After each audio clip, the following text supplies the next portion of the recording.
Now we are the last paramita. Last paramita is the perfection of wisdom. Okay, so Shantideva says, all of the other 5 paramitas are for the purpose of wisdom.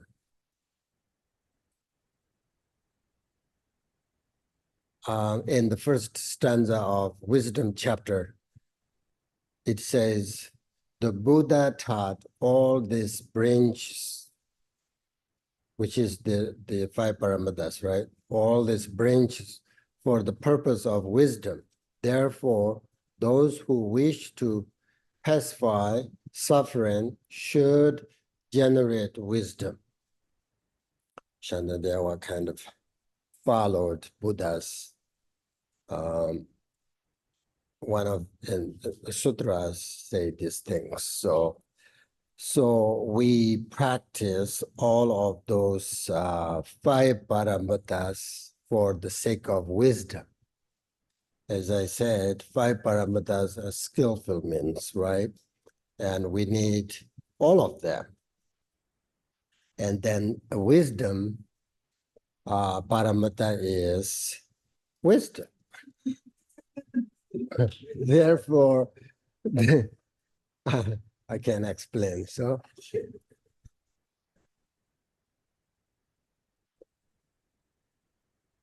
therefore,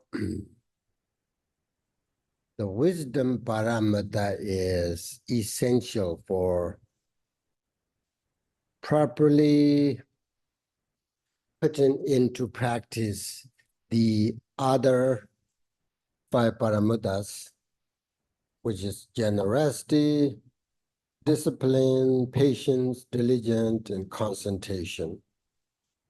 With wisdom, we know how to practice them, right? That's easy. If we don't have wisdom, we don't know how to practice generosity, how to practice discipline, and all of that's easy. So wisdom needs to go with everything. So therefore, the wisdom paramita is very, especially Buddhist point of view, we need to develop wisdom. Wisdom go with everything. Wisdom go with bodhicitta, love, compassion, no matter what practice you are doing, go with the wisdom. Because with a lack of wisdom, we will be practicing the teachings, what we call blindly, right? Which means we are not sure about what we are believing and what we are aiming for and how to achieve it. So if we lack of the wisdom, then we lack the most, I would say, important method for fulfilling our worldly and spiritual goals. Without wisdom, we are ignorant, because wisdom is antidote to ignorance. So without wisdom, we are ignorant. Ignorant means selfishness. We're selfish people.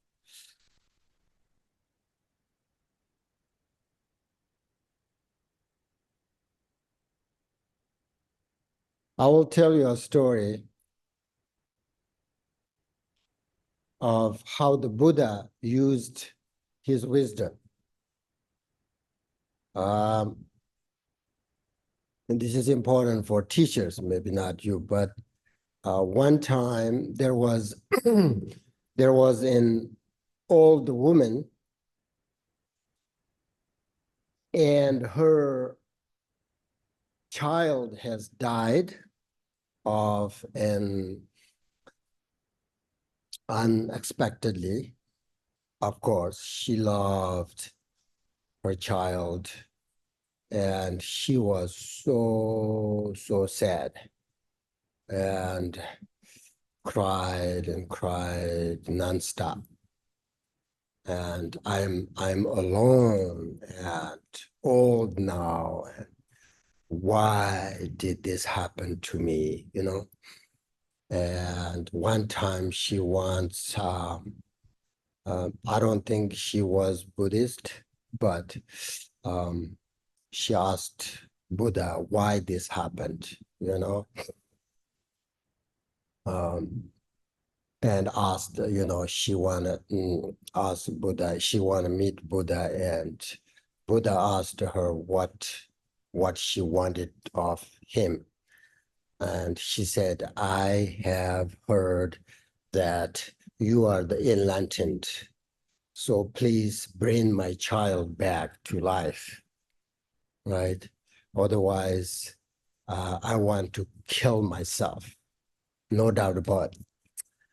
Then Buddha said, I will bring your dead child back to life, but you will have to do something in return for me.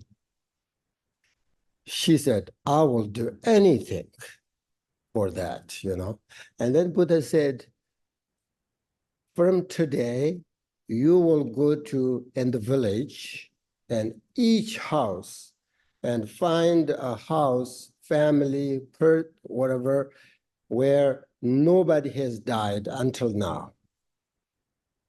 Find me such a house, and I will, if you bring that, then I will bring your child back to life. She was in very hurry, and she goes to all house, this village, town, whatever, and asked each family, for nobody has died. And every time she ends up like hearing a sad story about, you know, past death that happened in their family, you know. She has been like to every house and family, and she couldn't find it. And she comes back to Buddha, kind of, you know, this empty-handed and with all sad stories and others. Oh, no, oh, my family, each time like knocked the door and they said, oh, my family, my husband died, my wife, my children, and nobody said, oh, my family never died. Nobody. She couldn't find that, right?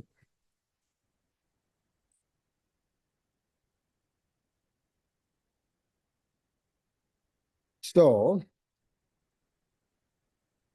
then Buddha teaches her that death is inevitable, part of our life. And he said, you should not hold on to this suffering, this sorrow.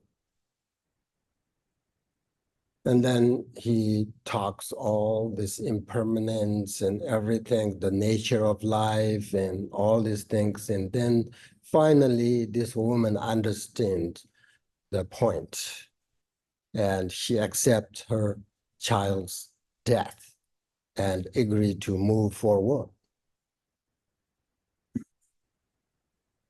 But then she asked Buddha one sort of final question.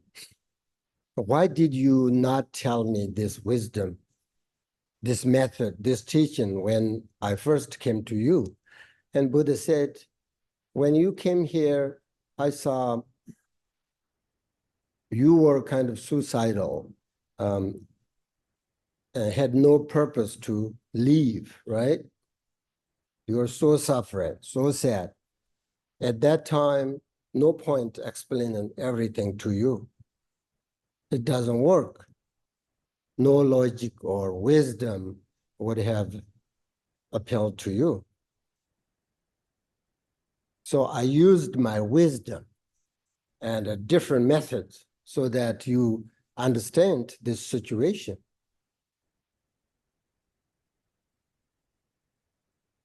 And he said, looking at others' suffering, sorrows, made you humble.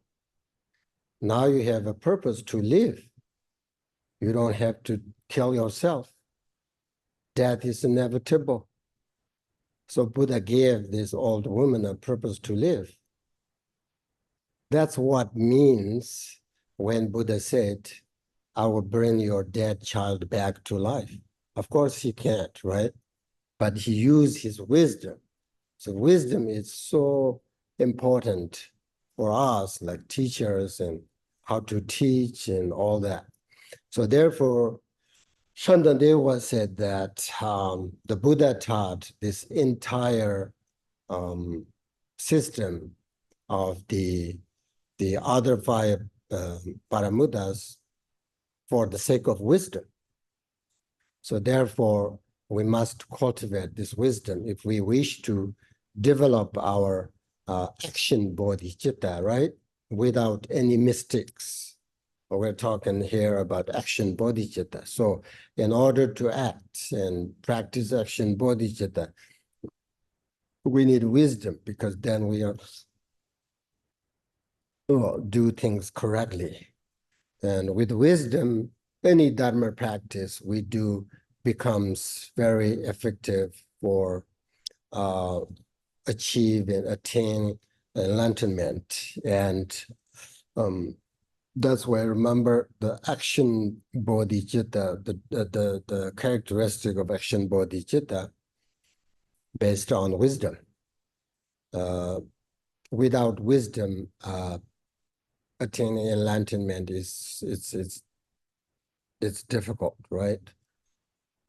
So the more wisdom we develop, the more we will be able to eliminate ignorance, selfishness, and other negative emotions.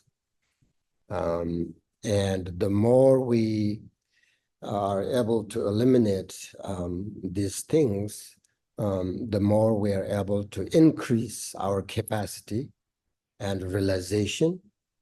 That's why these great meditators spend lots of time, go on retreat and practice and develop their capacity. So wisdom will do all these things, right?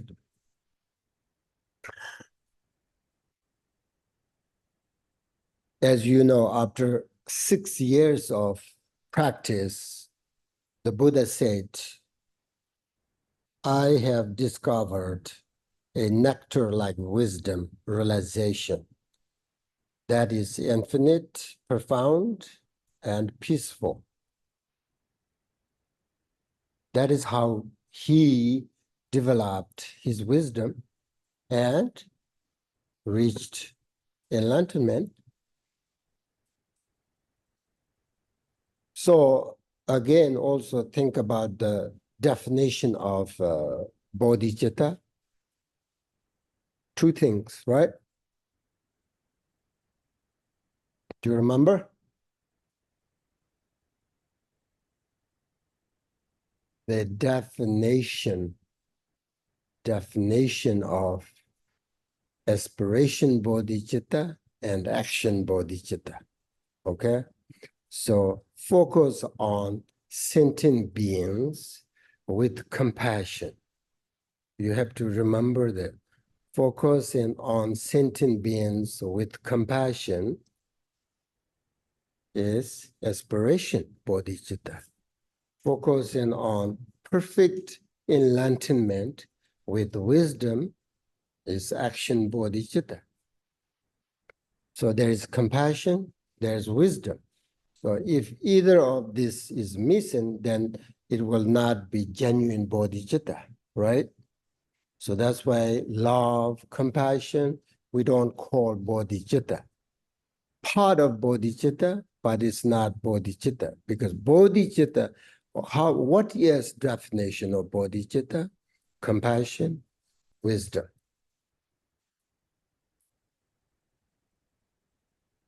People have so much wisdom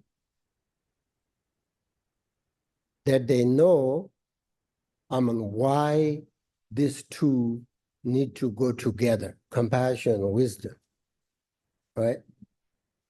Because intelligent people, wisdom, they have lots of wisdom. They know how to create and how to develop all these things, right? These things. But there's not much genuine compassion. Wisdom without compassion is very dangerous, right? Yeah, you know that. According to Buddhism, wisdom and compassion must develop together, which is what we call bodhicitta. That's why I trust 100% in bodhicitta practice, because then I have compassion, I have wisdom. Then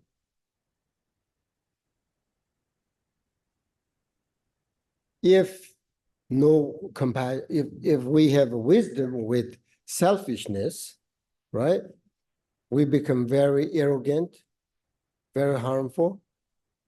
You see what happening these days? So much wisdom, but no compassion. Very dangerous.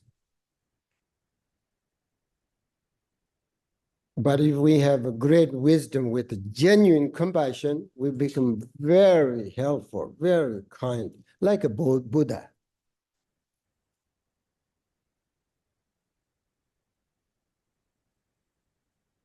When our wisdom developed, arises through practice and study, then our wrong views and confusions are destroyed. That is how we clarify our confusion. That's why, I remember Gamboba said, grant your blessings so that confusion may down with as wisdom. Wisdom is not just only having a lot of knowledge or being smart, but wisdom is associated with the ability to apply knowledge in a meaningful way and experience to live meaningful life. So wisdom is the ability to think correctly and act using the knowledge, experience, understanding. And then there is no room for ignorance.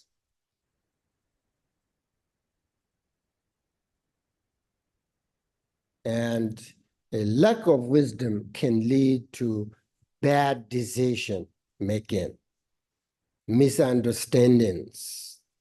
So wisdom is not just about knowing things, it's about understanding emotions, relationships, and the human nature, so many, etc.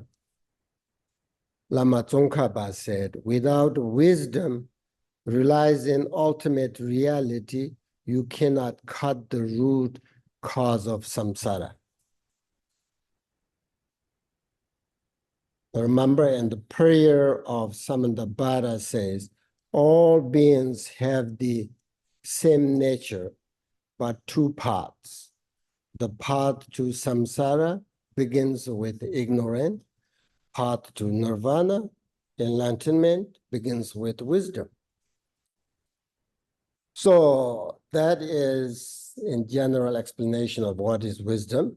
Now, again, there are three kinds of wisdom, right? In the Buddhist teachings, wisdom from hearing, wisdom from thinking, wisdom from meditating.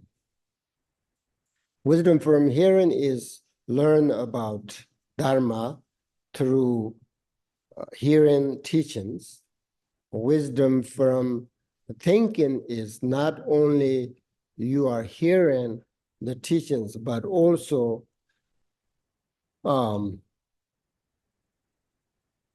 with your examination, with your investigation, reviewing what you have heard, and coming to an understanding about the meaning through your examination and asking questions about what you do not understand. So we need to make sure that when it is time to practice on our own, that we will understand what we need to do, right? So that's why you have to, like these teachers make this curriculum, you know? You have to go step by step, steps all the way with a teacher. And then when you're done all of this, that means you don't need a teacher anymore. So you can take care of your meditation without mistaking, you know? So, or you go all the way this practice and go step by step, take this curriculum and whatever. Then at the end, you have a perfect wisdom. So then, you know, that doesn't mean you're become an enlightened person, but that means like you know how to take care of your meditation without a teacher.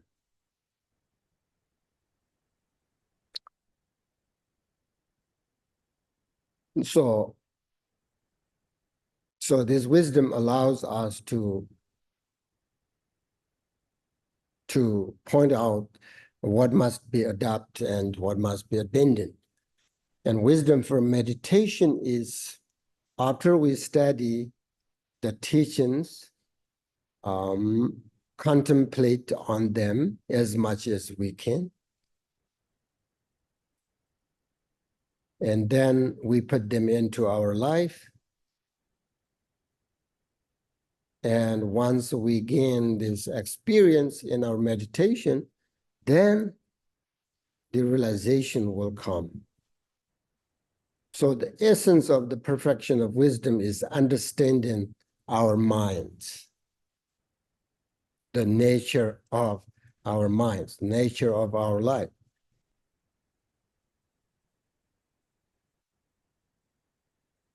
Because Buddha said that all this suffering, unhappiness, arises from the mind itself, nothing else. So therefore, Buddhist practitioners must train the mind as the most important factor.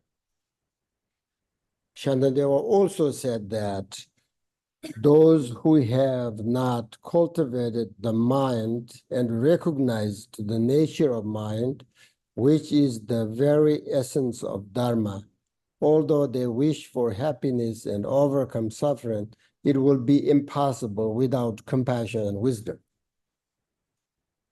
So, which is Bodhicitta, right?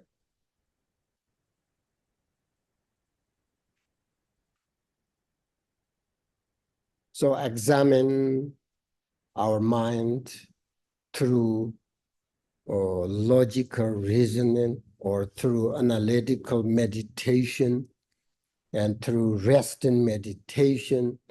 All this, the wisdom is the key. Otherwise, there is no point in doing all these things. So from the Buddhist point of view, all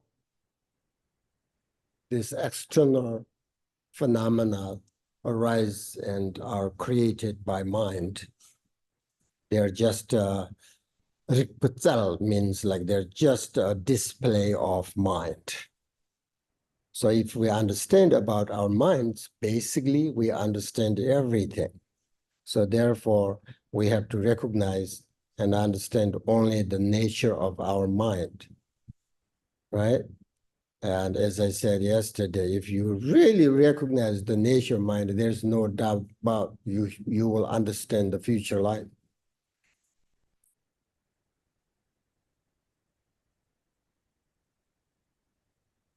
See, okay, Shantideva said, who created all the weapons for those in hell?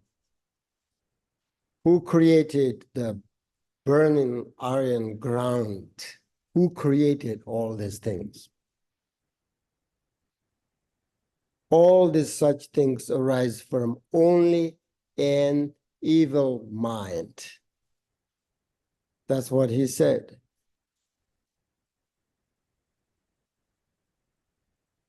And he said, there is nothing to fear other than the evil mind. So therefore, you see, all of these 6 paramitas are about how to discipline the mind, right? And there are as antidotes to some of our biggest mental obstacles, such as selfishness or dissatisfaction, negative conduct, negative actions, anger, laziness, all these mental distractions and ignorance.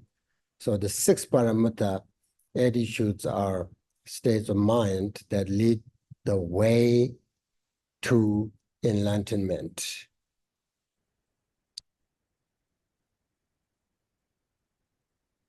So we don't just keep these 6 paramitas as an intellectual understanding. Rather,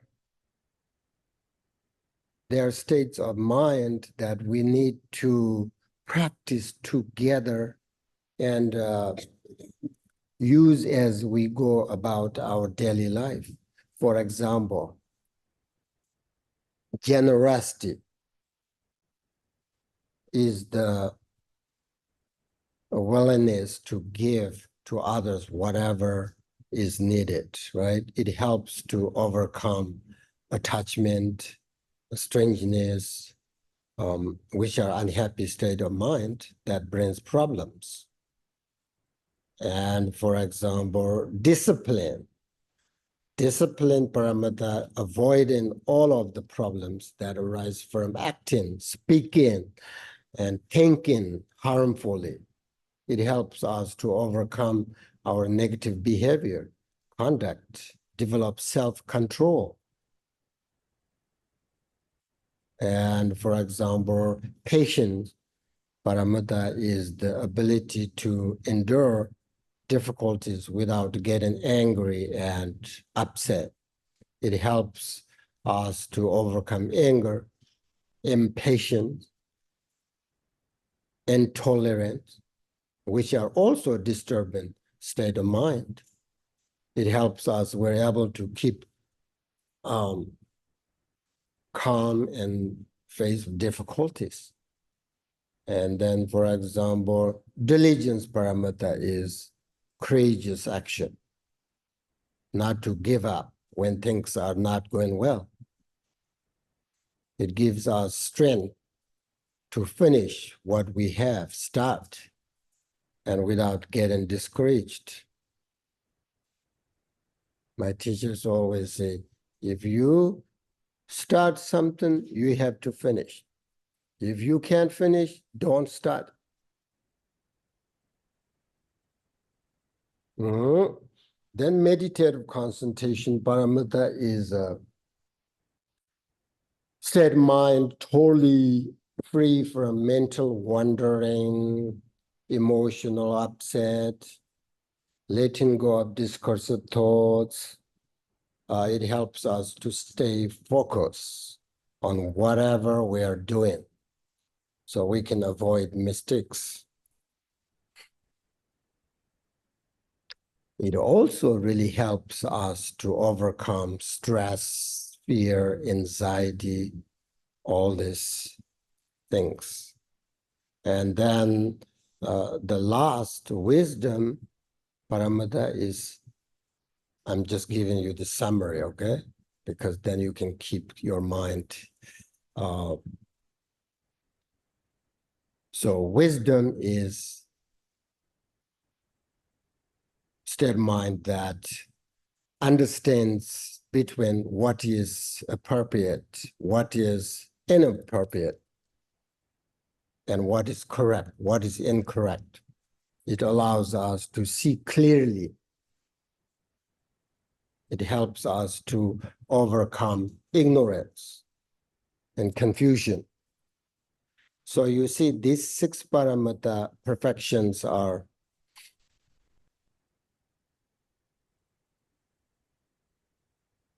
are an explanation on how we practice action bodhicitta.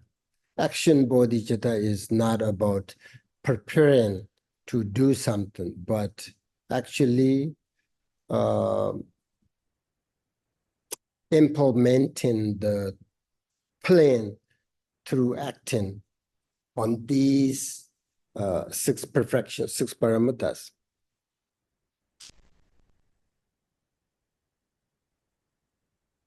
So do you think all of these six paramitas, do we need it, practice, or just, yeah?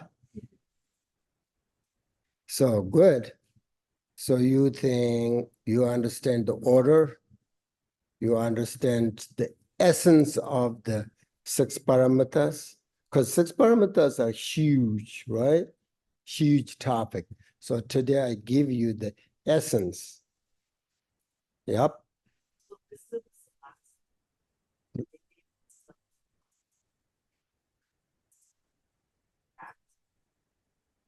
Wisdom.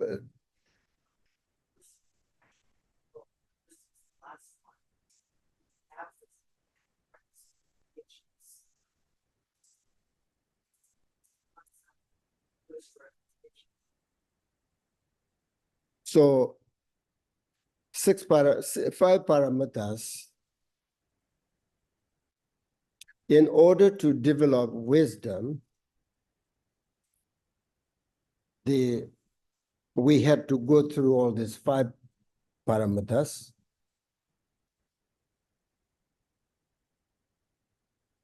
For example, when you receive teachings, you study that, you investigate that teaching, contemplating, and then you put into your meditation.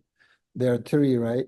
Basically, studying, contemplate, meditation, these three actions, you have all six paramitas right there, if you know how to do it. And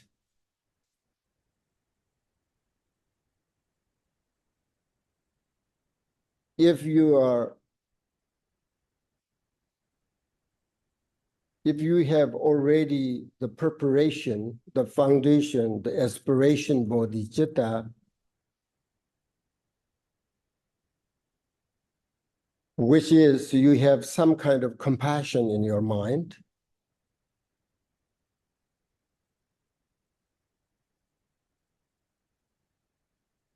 so then at the same time, I think when you are thinking about aspiration bodhicitta, practice that, at the same time you are developing wisdom. Because once you're ready to act, at that point you already have a wisdom. Because the aspiration bodhicitta will tell you what to do, rather than like you don't have to think, what should I do? Because your mind pretty much mixed or whatever, you unite whatever you call it with the aspiration bodhicitta. So basically aspiration bodhicitta tell you what to do. Okay? When right now we have this opportunity to practice bodhicitta, we have to develop bodhicitta, because bodhicitta will not come to you. We have to develop and make our effort. When you die, that's why it means before you die, you have a bodhicitta. Then after that intermediate state and come back, whatever, bodhicitta will find you and protect you and tell you what to do. That's exactly, there is a story of what happened with the Buddha.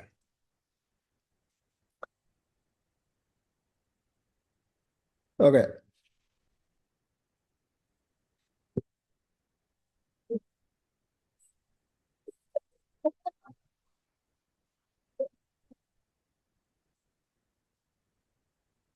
Believe me, when I start to talk about bodhicitta, there's no end.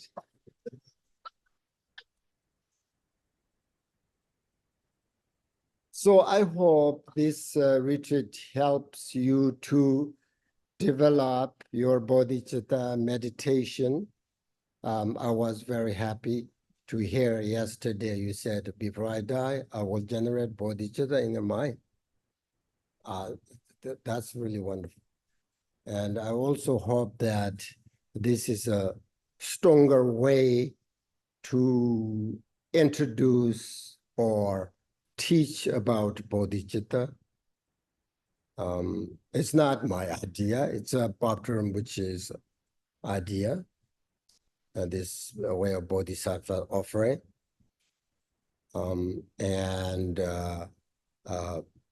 I have very confident that I don't make any mistakes because I just follow the Paltrul Rinpoche's instructions. And I think it is really wonderful that you all want to practice bodhicitta. Believe me, 30 years of practice Buddhism, my result of my practice, 100% belief, bodhicitta is the essence of Buddhism, especially Mahayana Buddhism. So when I say bodhicitta, you have to remember the combination, compassion, wisdom. Compassion, wisdom is the essence of Buddhism.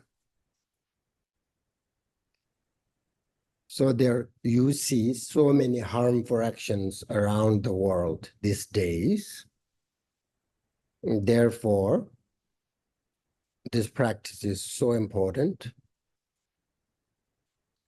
And you are connecting to bodhicitta. And I think bodhicitta is already in your mind, in your heart. And when you die, then bodhicitta will take care of you. That's that. And now I would like to thank you for sharing your spiritual life, for joining this special retreat, and for your support. As I said, Buddha, Dharma, Sangha cannot without need each other, you know. And I have enjoyed my teaching and practice meditation with all of you. So thank you very much. And I also would like to thank all the volunteers at this retreat and volunteers who help coordinate other events like White Tara practice group, lineage study group. There is a way of the Bodhisattva study group, and so on. So I'm so grateful for your willingness to give your time and your energy for taking care of everything for this great retreat and our other events. So thank you for that. Yeah.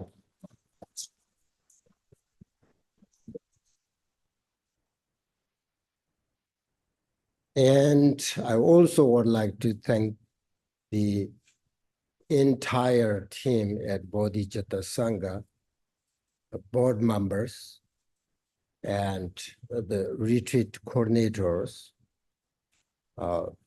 Mary, Colin, Kate, Kelly, Keith, Kitty, Jeremy, and Rick. He's not here, but for your so many years your pure and selfless motivation. You have put in so much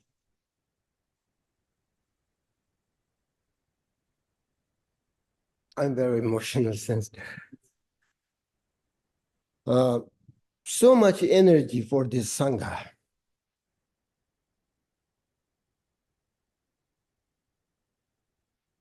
And this retreat for the benefit of others. That's why, like, you have a really pure motivation to develop this Sangha and put so much time and energy and hard work. Without you, it's impossible.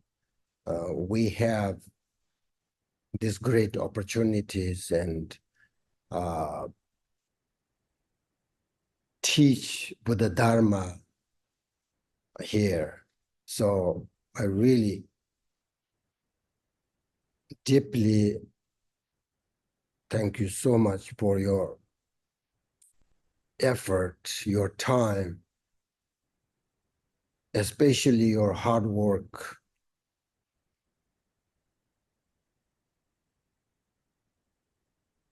And your sport. I really think without you,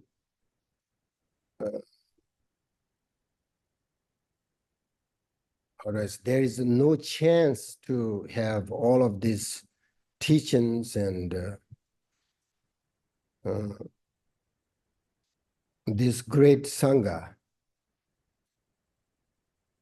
There's so many things that happen behind the senses to make this possible.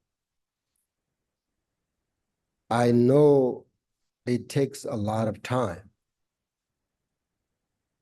It's just we are here together. It's kind of just outside you look, it's just everything is perfect and easy. We're here, everything is prepared, but it's not like that, you know? It's just behind that, just so much we need to work, and it's not that easy if you don't have a pure motivation. With the Sangha pay nothing. This is like completely your generous and pure motivation and out of your bodhicitta.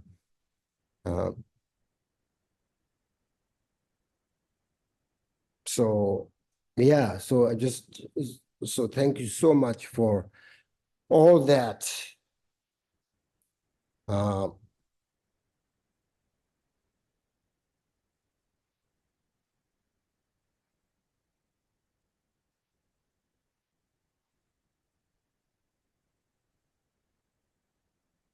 Yeah, so thank you so much, because I'm here. I do my best. It's hard to speak in English, all these things, but I really do my best, and we need each other in order to help.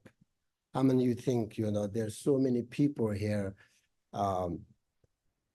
say it yesterday, like, I will generate bodhicitta in my mind before I die.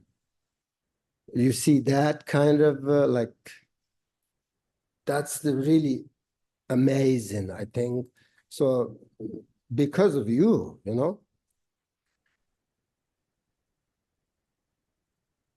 So yeah, okay. So I think that's all, I just want to take a moment and to make sure and we really appreciate your great effort and help and support, all that. So thank you so much for all of that, and from the bottom of my heart. So thank you. And that's all I want to say. And now the last thing is I want to remind you the dedicating of marriage, right? So when we have done this kind of amazing practice, meditation, all this amazing sort of merit, right? So we already accumulated this merit. So we have to make sure not wasted. So that is the final thing, that we have to dedicate all this, all sentient beings, include, of course, all of us here. I will dedicate all of this to you, the board members, the volunteers, all of you come here, support all this, and all sentient beings. And so that's all I want to say. And I don't think I need to explain how to dedicate, you know, because you all know that. So I think with that, then we can recite the third chapter and then closing prayers. So thank you so much.